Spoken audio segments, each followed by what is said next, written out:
Unajua kila mtu ana siri sana. Kuna mtu ana stress lakini bado ana post memes za kuchekesha. Kuna mtu anadaiwa kuliko hata mshahara wake lakini bado anamsaidia mwingine na anakopesha mwingine. Kuna mtu anaumwa kiasi kwamba ukimuuliza wewe vipi, anakwambia niko poa tu. Swali, tuendelee kukumbatia maumivu yetu mpaka lini? Tuendelee kupretend tuko fit but we are unfit mpaka lini? Nachekesha.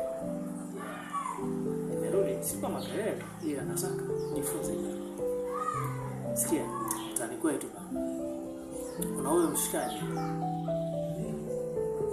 Afika time wanapishana na mwenye bake kupita kushoto na kupita kulia. Lakini akisogea mtu wa pili, anaitwa boss wangu.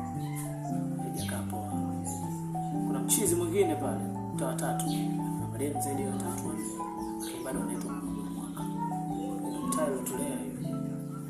Is it okay? No. Be careful, fellow young guy. Ukiingia sana, wanakucheka. Ukikaa kimya sana, wanakuwa wamefuria. Tafadhali sasa. I don't know. Cheka. Mjifunze. Nimerudi kimya. Alert.